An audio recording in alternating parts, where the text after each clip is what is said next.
Welcome, ladies and gentlemen, to the English news from Djibouti channel. Here are the main headlines. You welcome the government delegation headed by the Prime Minister. On regional news, President Kenya maintained his support in Somalia. That were our top stories. The Republic of Djibouti expressed its support for the Kingdom of Saudi Arabia against any attack on its sovereignty and its position that remains strategic for the security and stability for the Arab and Muslim world.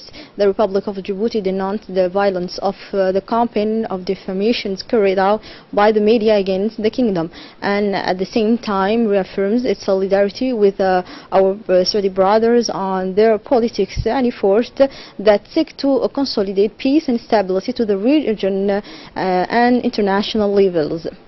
It's the turn of the historic city of Hubok to welcome today the delegation led by the Prime Minister to assess the situation of decentralizations in the region. The delegation also included the Minister of the Budget, the Minister of Interior, as well as the Minister delegate to the Minister of Interior in charge of decentralization. The reception they received was in parallel by the order of the population who came out to welcome the members of the government headed by the Prime Minister, Mr. Abdul Qadir Kamil Mohammed, and his delegation welcomed on their arrival by the Prefect and the President of the Regional Council, the national and local elected official, the customary and religious authorities, and the cheering crowd. The Prime Minister has begun his original turn over with an exceptional event with the laying of the foundation stone of the construction's 100 social housing by the Right to Housing Foundations created by the President of the Republic, His Excellency Mr. Ismail Omar Guelleh, to house our poor citizens. The work of the delegations began unusual with the first contact at the prefecture to discuss the administration's situations with the citizens of the region, but especially to listen and collect the needs of these people. The Prime Minister stated in his speech that the President of the Republic, Mr. Ismail Omar Guelleh, has stick to the constant concern to improve the lives of our fellow citizens. This major concern is at the center of the government's action with the implementation of fundamental reforms, particularly those of the education system, the improvement of the health map, and access to housing. The Prime Minister continued his remarks by supporting with the last achievement of the government with the laying of the foundation stone of a project of construction 100 social housing in Obakh that he realized himself in the morning before the consultations with the wise people of the region. This initiative aims, he said, to draw from our fellow citizens in the region the attainment of poverty and its corollaries with decent habit. The wise men in the region shared their concern with the Prime Minister and his delegation on a daily basis.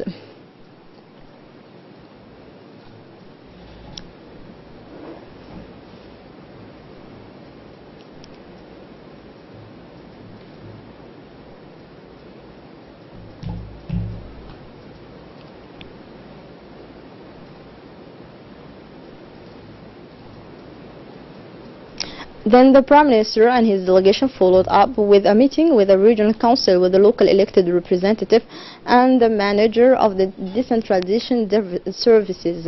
The Prime Minister reviewed with the decentralized services their human materials and financial capacity. The head of the various deconcentrated services exposed to the Prime Minister and his delegation the state of play and their role for the respective services. The Prime Minister said that decentralizations goes hand in hand with decentralizations, so the regional authorities can provide services that meet the needs and expectations of the people in this region. The Prime Minister and his delegations concluded the work with a lunch at the prefecture given in their honor by the prefect and the president of Obakh Regional Council.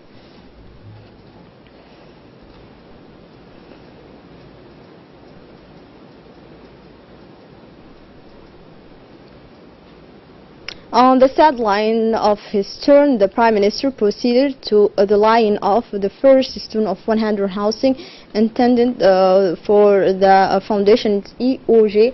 The EOG Foundation decided to relax their action in the interior region. The EOG Foundation was created in 2016 by the President of the Republic, Excellency Mr. Ismail Omar Guelleh, which is the goal very specific in helping the most disadvantaged to obtain a decent housing. The foundation is working hard to give the neediest a decent home in a case of risk or bad weather.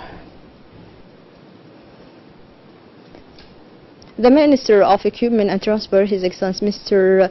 Mohammed Abdul Qadir Musa, presided this morning at the first meeting of the National Committee of Safety of Civil Aviation. This committee is the government body that brings together all the decisions makers of entities responsible of civil aviation security to assist all stakeholders in the field of aviation security in carrying out their respective tasks on the airport platform. The mission of this committee is to promote the coordinations of civil aviation security measures between administration, organization and other organizations in charge of implementation of the national civil aviation safety. According to the nature of the magnitude of the trade, review the recommendations of Airport Safety Committee and where appropriate recommend change in the Civil Aviation Authority. In his speech delivered at the first meeting of the National Committee of Safety, the Minister of Equipment indicated the importance which this meeting takes place, which gives a great interest for the sector concern of aviation security.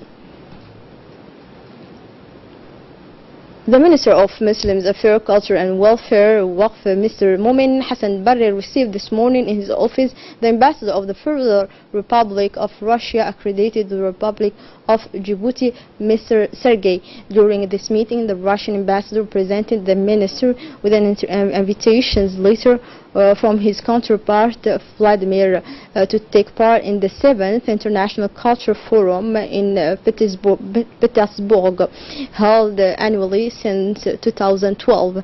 In this welcoming historic city, delegations from more than 49 countries from all over the world. The minister thanked the Russian ambassador for this courteous visit to discuss various issues related to the culture and this creative and artistic dimensions. In addition, he discussed with the Russian diplomat ways and means likely to further consolidate bilateral collaborations and strengthening of culture and artistic exchange between the two friendly countries.